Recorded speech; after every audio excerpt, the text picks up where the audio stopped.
ኤሪክ ባሻይ ገብረሃና ቅጣው።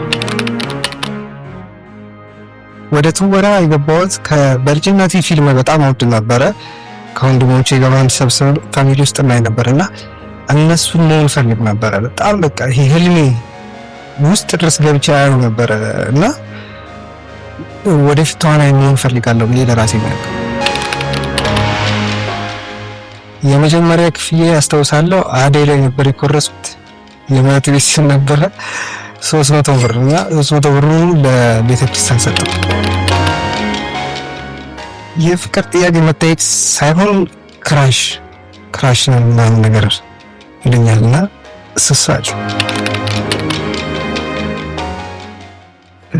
ሰጠኝ ይኛብል ከማዘር አላቅ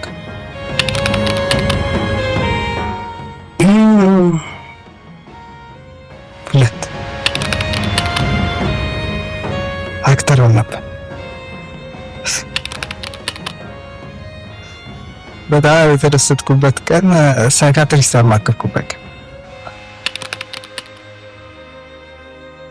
በፍቅር የተጎዳው ሰዓት፣ ታምራት ደስታ እንደ ናርዶስ ሽቶ ነው። አንደኛ የወንዶች ጉዳይ፣ ሁለተኛ የወንዶች ጉዳይ ቁጥር 2፣ ሶስተኛ ደግሞ ወደፊት ከወጣ የወንዶች ጉዳይ ቁጥር 3። ሴት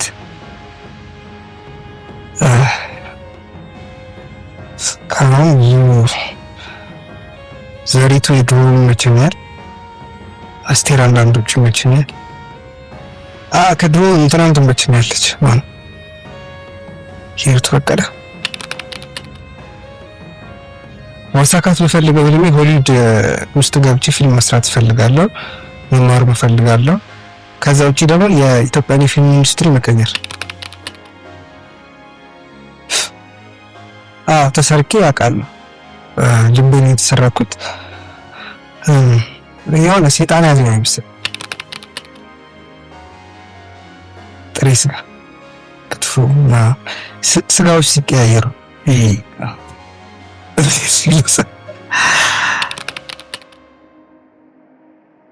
በጣም ብዙ ጊዜ በየቀኑ ሞት ነበር።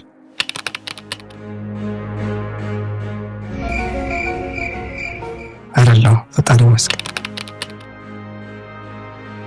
ሜሲ እዛ ጋር ምን አልክ መሰለህ? ሜሲ ክላሽ አላረገ ሜሲ ቢሆን ዩኤስኤ ነው ማየት ፈልገው ሀገር ከዛ በዛው መጥፋት። How? Hold on, bro. 4 2 አንተ ሴት 2 መንታ ወንድ ያለች እንደም እንዳልኩት ክራሽ እንደዚህ ነው እንጂ ከዛ ውጪ የትዳር ጥያቄ ምናምን ተንበርክኮ ጠይቀው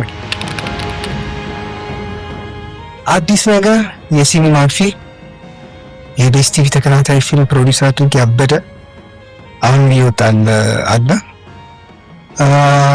ከዛ ውጪ ደግሞ ቴሌቪዥን ላይ ተከታታይ ድራማዎች፣ ትላልቅ ስራዎች ላይ እንገኛለሁ እመጣለሁ። ማስተላለፍ የምፈልገው መልዕክት ምንድነው? እኔ ትልቅ ደረጃ ላይ ደርሼ አይደለም ወይም ደግሞ በጣም ትልቅ ስኬት ላይ ሆኜ ሳይሆን ያ ካስደስተኝና ከራሴ ላይፍ ኤክስፒሪየንስ መናገር የምፈልገው አንድ ነገር አለ። ሰዎች የሚወዱትን ስራ ቢሰሩ ብዬ ነው የምለው። ህልማቸውን መኖር አለባቸው ብዬ አስባለሁ። ምክንያቱም ብዙ ሰው የሚቆጨው ወደፊት ትልቅ ሰው ከሆነ በኋላ፣ ለምሳሌ እኔ አሁን ራሴ 70 ዓመት ላይ አድርጌ ስለ ራሴ ሳወራ ብዙ ሰው ይህን ነገር ስለሰማው ነውና በ70 ዓመቱ ላይ ምንድነው የሚቆጨው ተብለው ሲጠየቁ ያደረጉት ነገር ሳይሆን የሚቆጫቸው ያደረጉት ነገር ነውና ማድረግ የምትፈልጉትን ነገር በጊዜ ህልማችሁን አድርጉ ነው የምለው። ህልማችሁን መኖር ግዴታ ነው። አንድ ሰው ህልሙን ሲኖር ደስተኛ ነው የሚሆነው፣ አይደክመውም። ሌሊት የሚሰራ ቀን የሚሰራ ማይወደው ስራ ሲሆን ግን ትንሽ ደቂቃ ሲቆይ ራሱ ያስጠላዋል። ግን ማይወደው ስራ ሰርቶ ቆይቶ ወደ ህልሙ መመለስም ይችላል፣ ለህልሙ ሲል ማለት ነው። ይህን ነገር አስተላልፋለሁ። በጣም አመሰግናለሁ። ወዳችኋለሁ።